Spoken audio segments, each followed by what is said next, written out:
Hello everyone, my self Vinita. So guys, आज हम 11वीं क्लास का सिलेबस स्टार्ट कर रहे हैं, जिसमें आपको कंप्लीट सिलेबस मिलेगा 11वीं क्लास का।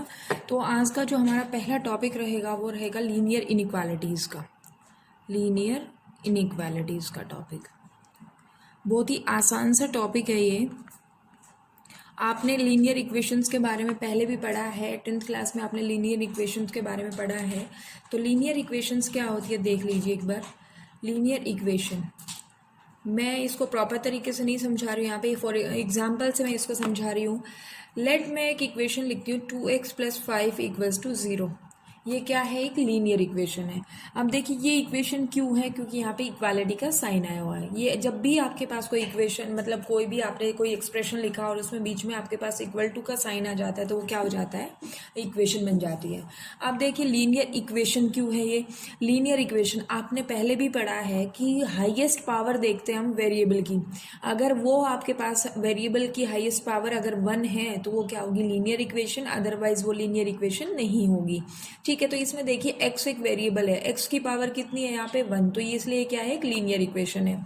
और भी मैं एग्जांपल ले सकती हूँ 7x - 3 = 2। ये आपके पास एक लीनियर इक्वेशन है, क्योंकि यहाँ देखिए आपके पास x की पावर कितनी है? 1। तो ये क्या हो जाएगा? यहाँ से लीनियर इक्वेशन आपके पास बन गई है, क्योंकि यहाँ पे एक = का भी साइन है। ठीक है, तो ये थी इक्वेशन। अगर मैं लिखती हूँ 5x² + 4x + 3 = 0, अगर मैं इस टाइप से कोई इक्वेशन लिखती हूँ तो ये लीनियर इक्वेशन नहीं है, बल्कि ये कैसी है? क्वाड्रेटिक इक्वेशन है। ये सारी इक्वेशंस आपने पहले भी पढ़ी है। ये क्वाड्रेटिक क्यों है? क्योंकि यहाँ पे x की पावर कितनी आ रही है? 2, और लीनियर के लिए x की पावर कितनी होनी चाहिए? 1। दैट मीन्स हाईएस्ट पावर जो होगी वेरिएबल की वो कितनी होनी चाहिए? 1। तो इस केस में ये क्या है? आपके पास लीनियर इक्वेशन नहीं है, बल्कि ये क्या है? क्वाड्रेटिक इक्वेशन है। ठीक है, तो ये आपके पास इतना आपको पहले भी पता होगा। लेकिन अब जो हमारा जो टॉपिक रहेगा वो क्या रहेगा? लीनियर इनइक्वालिटीज का रहेगा। इक्वेशन का नहीं, इक्वालिटी का नहीं रहेगा। ये टॉपिक जो होगा वो लीनियर इनइक्वालिटी का होगा। अब इनइक्वालिटी देखिए क्या होती है। इनइक्वालिटी आपके पास अगर कोई एक्सप्रेशन है उसमें ये 4 सिंबल आ जाए, that means less than, greater than, less than equal to and greater than equal to.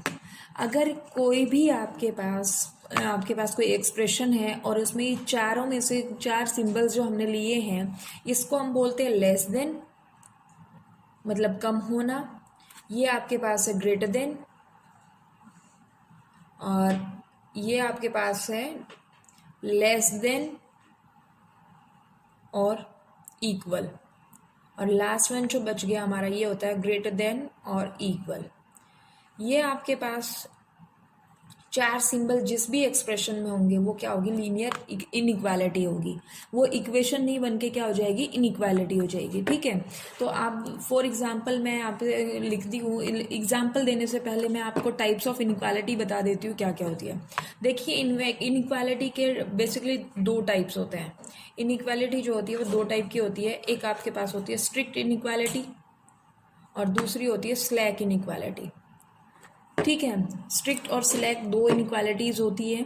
तो इनमें आप फ़र्क देखिए क्या क्या होता है।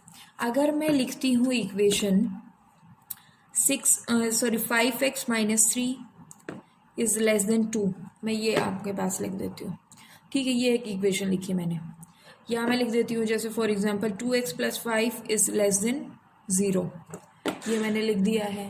और दूसरी मैं इक्वेशन लिख देती हूँ 2x + 5 > 0। ये मैंने 3 इक्वेशन लिखी है। और इसी तरीके से मैं इस साइड भी इक्वेशन लिख देती हूँ।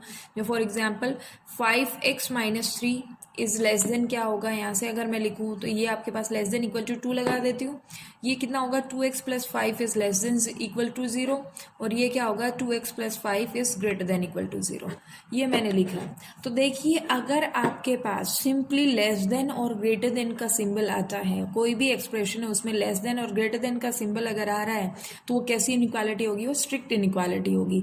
और अगर आपके पास लेस देन इक्वल टू या ग्रेटर देन इक्वल टू का सिंबल आ रहा है तो वो क्या होगी? स्लैक इनइक्वालिटी होगी। ठीक है, आई होप आप सभी को ये समझ में आ गया है।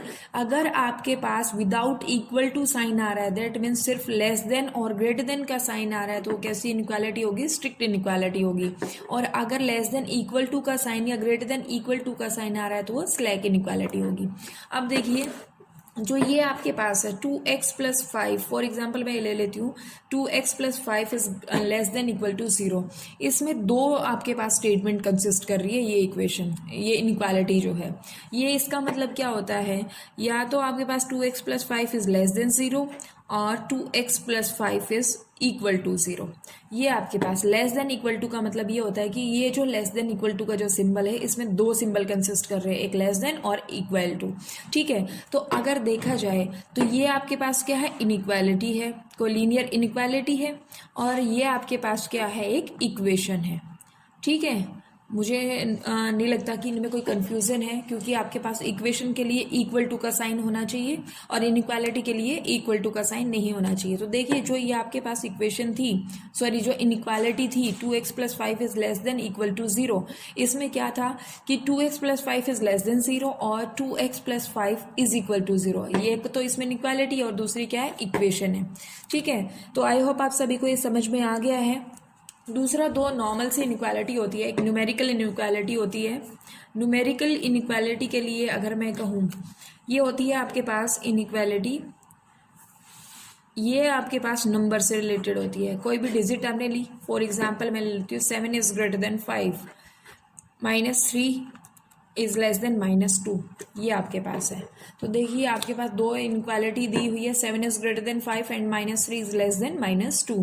तो इसमें देखिए जब ये नंबर्स की बात हो, मतलब डिजिट्स आपके पास हो, तो ये कैसी होती है, न्यूमेरिकल इनइक्वालिटी होती है। इसी तरीके से आप बहुत सारे एग्जाम्पल ले सकते हो खुद से। ठीक है, दूसरी होती है लिटरल इनइक्वालिटी। लिटरल इनइक्वालिटी, इनको आपको इन सभी इनइक्वालिटीज़ के बारे में पता होना चाहिए। ठीक है, लिटरल इनइक्वालिटी में मैं कहती हूँ कि 2x आपके पास क्या है, ग्रेटर देन 5 है, तो ये आपके पास क्या हो गया, आपका देखिए वेरिएबल आ गया है 2x इज ग्रेटर देन 5, तो ये एक लिटरल इनइक्वालिटी है। 3y इज लेस देन आप 7 ले लीजिए, तो ये भी आपके पास क्या है, लिटरल इनइक्वालिटी। तो इस तरीके से देखिए, सबसे पहले हमने लीनियर इक्वेशन को बताया कि लीनियर इक्वेशन क्या होती है। ये आपके पास जब भी कोई एक्सप्रेशन है, कोई भी अलजेब्राइक एक्सप्रेशन अगर है और उसमें इक्वल टू का साइन आ रहा है, तो वो क्या हो जाएगी, लीनियर इक्वेशन। लीनियर इक्वेशन के लिए क्या होना जरूरी है, वेरिएबल की पावर कितनी होनी चाहिए, 1। हाईएस्ट पावर जो होगी अगर 1 है तो वो क्या होगी, लीनियर इक्वेशन, अदरवाइज वो लीनियर इक्वेशन नहीं होगी। ये आपके पास मैंने क्वाड्रेटिक इक्वेशन का एग्जाम्पल लेके समझा दिया है। अब बात आती है इनइक्वालिटी। हम जो कंसेप्ट पढ़ेंगे वो लीनियर इनइक्वालिटी का पढ़ेंगे। इनइक्वालिटी में क्या होता है, 4 सिंबल्स आपके होंगे, less than, greater than, less than equal to और ग्रेटर देन इक्वल टू। ठीक है, ये आपके पास सिंबल्स हैं। तो अब उसके बाद हमने बताया कि इनइक्वालिटी क्या होती है। दो टाइप्स की, बेसिकली दो मेन जो होती है, इंपॉर्टेंट जो होती है, वो स्ट्रिक्ट और स्लैक इनइक्वालिटी होती है। स्ट्रिक्ट में आपके पास इक्वल टू का साइन नहीं होता और स्लैक में आपके पास इक्वल टू का साइन होता है। ठीक है, उसके बाद हमने बताया 2x+5 is less than equal to 0, तो इसमें दो आपके पास सिंबल कंसिस्ट कर रहा है, लेस देन और इक्वल टू। तो इसको अगर हम लिखेंगे तो कैसे लिखेंगे, 2x+5 इज लेस देन 0 और 2x+5 इज इक्वल टू 0। अब देखिए जो ऊपर वाली जो एक्सप्रेशन था वो कैसी है, इनइक्वालिटी का काम कर रही है, और नीचे वाला जो एक्सप्रेशन वो कैसा है, इक्वेशन है। ठीक है, उसके बाद आती है numerical inequality, 7 is greater then 5, ये आपके पास है इस तरीके से, और लिटरल इनइक्वालिटी आपके पास 2x इज ग्रेटर देन 5। ये आपकी कुछ इनइक्वालिटीज थी। देखिए हम इस वीडियो में अपना जो लीनियर इनइक्वालिटीज था उसका बेसिक कंसेप्ट समझेंगे। नेक्स्ट वीडियो में हम इसके क्वेश्चन स्टार्ट करेंगे। तो इसके लिए आपको क्वेश्चन करने के लिए उसके कुछ रूल्स आपको समझने होंगे। वो रूल्स आप देख लीजिए, इस तरीके से हैं। आपके पास फर्स्ट रूल जो है वो क्या है, वो देखिए। फर्स्ट रूल कहता है, if we add or subtract same number on both sides,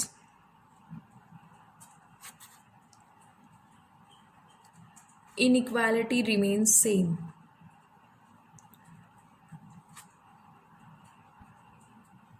remains same, ये आपके पास रूल फर्स्ट है।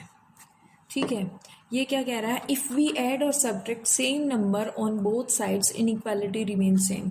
फॉर एग्जांपल मैं कहती हूँ 7 इज ग्रेटर देन 4 है, तो हमने क्या कहा, ऐड करना है सेम नंबर। सेम नंबर मतलब दोनों साइड हमें सेम ही नंबर, अगर मैं 2 इस साइड ऐड कर रही हूँ तो मुझे इस साइड भी ऐड करना होगा। तो अगर ऐड का केस में लूँ सॉरी 7 इज ग्रेटर देन 4 था, तो अगर मैं यहाँ पे 7 प्लस 2 दैट मीन्स दोनों साइड अगर मैं 2 ऐड करती हूँ तो देखिए ये कितना हो जाएगा 9 और ये कितना हो जाएगा 6। तो जो आपके पास इनइक्वालिटी यहाँ थी वही सेम इनइक्वालिटी यहाँ पे अगर 7 इज ग्रेटर देन 4 था तो 9 इज ग्रेटर देन 6 भी है। तो ये कहता है अगर सेम नंबर अगर हम ऐड कर देते हैं दोनों साइड तो इनइक्वालिटी पे कोई भी फर्क नहीं आता। ये आपके पास था एक केस ऐड का केस। अब अगर हम 7 इज ग्रेटर देन 4 का केस था, अगर मैं दोनों साइड माइनस कर दूं 7 माइनस 2, दोनों साइड से मैं 2 माइनस कर देती हूँ तो देखिए ये कितना हो जाएगा 7 माइनस 2 और ये कितना होगा 4 माइनस 2। 7 माइनस 2 कितना हो जाएगा 5 और ये 4 माइनस 2 इज 2। तो देखिए ये 5 इज ग्रेटर देन 2 होता है हमेशा और 7 इज ग्रेटर देन 4 था। तो ये फर्स्ट रूल जो हमारा है वो क्या कह रहा है, इफ वी ऐड और subtract same number on both the sides inequality remains same. तो इनइक्वालिटी पे कोई भी फर्क नहीं आएगा। ये हमारा रूल फर्स्ट था। अब रूल सेकंड है, रूल जो सेकंड है वो क्या कहता है, इफ वी मल्टीप्लाई और डिवाइड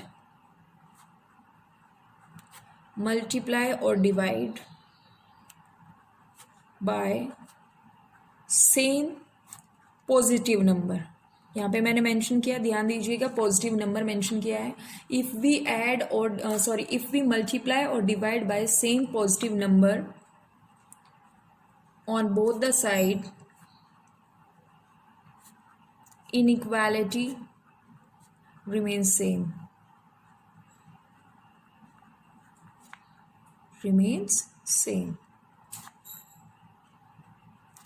देखिए अब यहाँ पे मैंने बात की है पॉजिटिव नंबर की। देखिए सबसे पहले हम नेगेटिव का भी केस लेंगे, उसके बाद पहले पॉजिटिव नंबर का हम समझ लेते हैं। अगर हम लिखते हैं फॉर एग्जांपल मैंने यहाँ पे 10 लिया, 10 इज ग्रेटर देन 6 था, तो अगर मैं यहाँ पे दोनों साइड में 4 से मल्टीप्लाई कर देती हूँ तो देखिए अगर 4 से मल्टीप्लाई किया तो 10 इंटू 4 होगा, इज ग्रेटर देन कितना होगा 6 इंटू 4, ये कितना होगा 40 इज ग्रेटर देन 24। ये मैं पॉजिटिव नंबर का केस ले रही हूँ। तो ये क्या हो जाएगा 10 आपके पास ग्रेटर देन 6 था, जब हमने 4 से दोनों साइड मल्टीप्लाई किया तो ये कितना हो गया 40 इज ग्रेटर देन 24। अगर मैं डिवाइड का केस लेती हूँ 10 इज ग्रेटर देन 6 था, ठीक है, तो अगर मैं यहाँ से 10 से डिवाइड कर देती हूँ 10/4 इज ग्रेटर देन 6/4, तो देखिए ये क्या आ जाएगा आपके पास 2.5 के अराउंड आ जाएगा और ये आपके पास है ये कितना हो जाएगा ये 1.5 के अराउंड आएगा। तो 2.5 इज ग्रेटर देन इज 1.5। तो इस तरीके से ये जो आपके पास रूल सेकंड था वो कह रहा है इफ वी मल्टीप्लाई और divide by same positive number on both the sides inequality remain same. तो देखिए हमने यहाँ पे एग्जाम्पल के थ्रू लिया है कि 10 इज ग्रेटर देन 6 है, तो ये क्या हो जाएगा 10 इंटू 4, हमने दोनों साइड 4 से मल्टीप्लाई किया तो आपका रिजल्ट जो था जो इक्वालिटी जो थी 40 इज ऑलवेज ग्रेटर देन 24। और इसी तरीके से हमने जब डिवाइड किया है 4 से, 10 इज ग्रेटर देन 6 है तो 10/4 हमने 4 से दोनों साइड डिवाइड किया है तो ये कितना हो जाएगा 2.5 समथिंग और ये आपके पास हो जाएगा 1.5 समथिंग। तो ये आपके पास क्या आ जाएगा 2.5 इज ऑलवेज ग्रेटर देन 1.5। देखिए यहाँ भी इनइक्वालिटी ग्रेटर देन की थी और यहाँ पे भी इनइक्वालिटी क्या है ग्रेटर देन की। तो ये हमारा रूल सेकेंड था। अब रूल थर्ड जो है वो कहता है हम इनकी पोजिशन चेंज कर सकते हैं। रूल थर्ड देखिए क्या है, अगर मैं कहती हूँ 7 इज ग्रेटर देन 2 + 3, ये आपके पास है। अगर 7 इज ग्रेटर देन है 2 + 3, हम इसको 5 भी कह सकते हैं, लेकिन अगर इसको हम सेपरेटली समझना चाहे तो देखिए किस तरीके से समझेंगे। 5 को हमने लिखा 7 इज ग्रेटर देन 2 + 3, हमने 5 को लिख लिया 2 + 3। अब जो ये 3 है या 2 है या 7, ये तीनों जो नंबर्स हैं इनकी पोजीशन हम चेंज कर सकते हैं। देखिए वो कैसे होगा, अगर मैं 2 को इधर लाती हूँ तो ये आपके पास क्या हो जाएगा 7 - 2, इक्वालिटी में जैसे होता है तो ये आपके पास 2 इधर आएगा तो नेगेटिव हो जाएगा, इज ग्रेटर देन क्या होगा 3, तो 5 इज ग्रेटर देन 3 आपके पास हो जाएगा। ठीक है, अगर मैं इसी तरीके से 3 को इधर लाती हूँ तो ये क्या हो जाएगा 7 - 3 इज ग्रेटर देन 2, तो ये कितना होगा 4 इज ग्रेटर देन 2। ठीक है, जैसे आपके पास 7 बड़ा था 5 से, 7 इज ग्रेटर देन 5 है, तो यहाँ पे आपने जब उसको चेंज किया, पोजीशन को चेंज किया था 4 इज ग्रेटर देन 2 हो गया। और दूसरा आपके पास केस है कि अगर यहाँ पे चेंज करते हैं 7 को हम इस साइड लेके जाते हैं, RHS साइड लेके जाते हैं, तो देखिए यहाँ पे क्या हो जाएगा 0 बच जाएगा, ये ग्रेटर देन होगा 2 + 3 - 7। तो ये यहाँ पे अब जब इसको सोल्व करोगे 0 इज ग्रेटर देन 5 - 7, तो 0 इज ग्रेटर देन क्या आ जाएगा -2, तो ये भी इनइक्वालिटी हो होल्ड होती है। ठीक है, तो ये हमारा रूल आपके पास क्या था, थर्ड था। अब रूल 4 जो है वो देखिए क्या है। रूल 4 है इफ वी मल्टीप्लाई और divide by same negative number. अभी हमने ऊपर वाला जो केस था वो आपका पॉजिटिव नंबर के लिए किया। अब हम कर रहे हैं कि इफ वी मल्टीप्लाई और divide by same negative number on both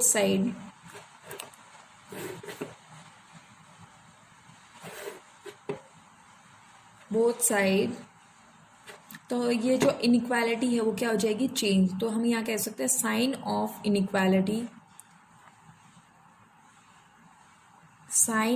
inequality changes. ये आपके पास फोर्थ रूल है। तो देखिए इस रूल में क्या कहते हैं, अगर मैं यहाँ से एग्जांपल लेती हूँ, देखिए 10 इज ग्रेटर देन 6 का ही एग्जांपल मैं लूँ। 10 इज ऑलवेज ग्रेटर देन 6 है। तो अब देखिए ये क्या होगा, अगर मैं इसमें कह रहा मल्टीप्लाई और divide by same negative number, तो इनइक्वालिटी पे क्या फर्क आएगा। अब देखिए अगर मैं यहाँ से 2 से -2 से दोनों साइड मल्टीप्लाई करती हूँ, तो ये क्या हो जाएगा, 10 into -2 is greater then 6 into -2। तो देखिए यहाँ ये कितना हो जाएगा, -20, और यहाँ आपके पास कितना आएगा, -12। अब ये जो साइन है वो चेंज हो जाएगा, क्योंकि आपको पता है कि जो -12 है ये क्या है, -20 से बड़ा है। तो देखिए जब हमने -2 से मल्टीप्लाई किया तो इनइक्वालिटी क्या हो गई, चेंज हो गई। ठीक है, तो यही बात हम कह रहे हैं कि इफ वी मल्टीप्लाई और divide by same negative number both side, then sign of inequality changes. यहाँ पे आपके पास 10 इज ग्रेटर देन 6 था, जब हमने इसको -2 से दोनों साइड मल्टीप्लाई किया तो ये क्या आ गया, -20 इज लेस देन -12। ये आपको पता होगा कि जो आपके पास नंबर्स होते हैं, अगर हम नेगेटिव लेते हैं तो वो छोटे होने शुरू हो जाते हैं, और अगर आप ओरिजिन के राइट साइड में जाते हो नंबर्स बड़े होते हैं। ठीक है, तो ये तो था मल्टीप्लिकेशन का केस। अगर मैं यहाँ पे लेती हूँ, आपके पास था 10 इज ग्रेटर देन 6 था, तो अगर मैं -2 से दोनों नंबर्स को डिवाइड करती हूँ, देखिए -2 से मैंने डिवाइड किया, ये क्या हो जाएगा, 6 बाय -2, तो ये कितना आएगा, -5, और ये कितना आया, -3। तो आपको पता है जो -3 है वो किससे बड़ा होता है, -5 से बड़ा होता है। तो देखिए यहाँ पे स्टार्टिंग में जो इनइक्वालिटी का जो साइन था वो ग्रेटर देन का था, लेकिन जब हमने इसको -2 से डिवाइड किया तो ये जो साइन चेंज होकर कैसा हो गया, लेस देन का हो गया। ठीक है, तो ये आपका रूल 4 था। आई होप आप सभी को ये समझ में आ रहा है। दूसरा है कि अगर हम एक सेम नंबर से मल्टीप्लाई करते हैं, देखिए रूल 5 जो है वो आपके पास क्या है, रूल 5 कहता है कि अगर मेरे पास देखिए -4 जो है वो ग्रेटर देन आपके पास है किससे, -8 से। मैं फॉर एग्जांपल ले लेती हूँ, -4 इज ग्रेटर देन -8 है। अब हम क्या करते थे, हम जब पहले भी हमने सोल्व किया है, अगर मेरे पास देखिए इक्वेशन ऐसे है -4x इक्वल्स टू -8, तो हम माइनस से माइनस कैंसिल करके क्या कर देते हैं, 4x इक्वल्स टू 8। इसी तरीके से हम इसको कर सकते हैं। अगर -4 इज ग्रेटर देन -8 है तो ये ऐसे ही कैंसिल नहीं होता, हमें क्या करना होगा, मल्टीप्लाई करना होगा बाय -1। अगर मैं इसको -1 से मल्टीप्लाई करती हूँ दोनों साइड, तो देखिए आपके पास ये -8 था और ये -1 है, तो ये कितना हो गया, 4, और ये कितना हो जाएगा, 8। तो आपके पास साइन चेंज हो गया। तो अगर आपके पास इस तरीके से भी आप साइन चेंज करते हो तो इनइक्वालिटी पे फर्क आएगा, और इनइक्वालिटी का साइन क्या हो जाएगा, चेंज। तो यहाँ पे आप लिख सकते हो इनइक्वालिटी चेंजेस, अगर आप इसको सोल्व करते हो तो। ठीक है, ये रूल 5 था। अब आपके पास नेक्स्ट जो रूल है वो रूल है आपके पास रूल नंबर 6, जो कि इस तरीके से है। रूल 6 है वो कहता है if we reciprocal any number then sign of inequality changes. If we reciprocal any number then sign of inequality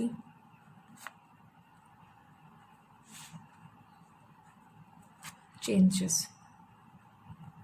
reciprocal का मतलब होता है उल्टा करना। उल्टा जैसे for example 2 is greater than है 1, ये आपके पास नंबर है।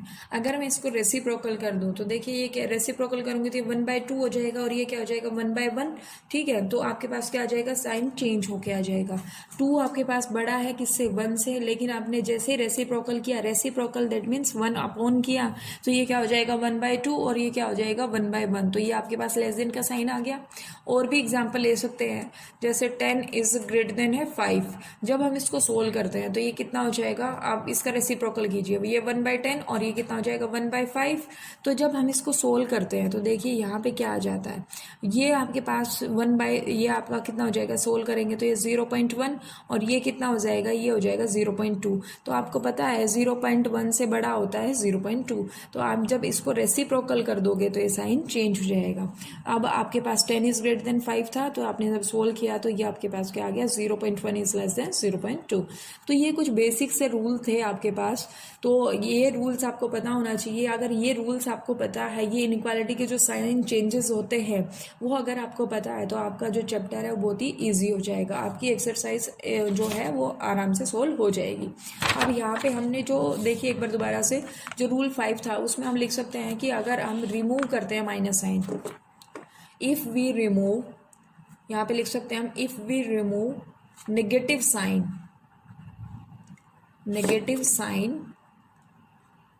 देन इनइक्वालिटी चेंजेस, इसको इस तरीके से आप लिख सकते हैं। अगर हम इसको माइनस साइन को रिमूव कर रहे हैं तो आपके पास इनइक्वालिटी क्या हो जाएगी, चेंज हो जाएगी। तो देखिए सबसे पहले हमने क्या किया, हमने इनइक्वालिटीज़ के बारे में पढ़ा, जो टाइप्स थे वो पढ़े, उसके बाद हमने रूल स्टार्ट किए। तो 6 रूल मैंने लिखवाए हैं। अगर ये 6 रूल आपको क्लियर हो जाते हैं तो आपका जो एक्सरसाइज होगी या जो चैप्टर होगा लीनियर इनइक्वालिटीज़ का, ये बहुत ही आसान हो जाएगा। तो आज की इस वीडियो में इतना ही। नेक्स्ट वीडियो में हम एक्सरसाइज के क्वेश्चन सोल्व करेंगे। तो आपको प्रैक्टिस करना, आपको डिफरेंट एग्जांपल्स लेके इनको सोल्व करना है। जो मैंने एग्जांपल्स लिए उनको छोड़ के आप कोई भी और एग्जांपल लेके इनको वेरीफाई कर सकते हो। ठीक है, तो थैंक यू।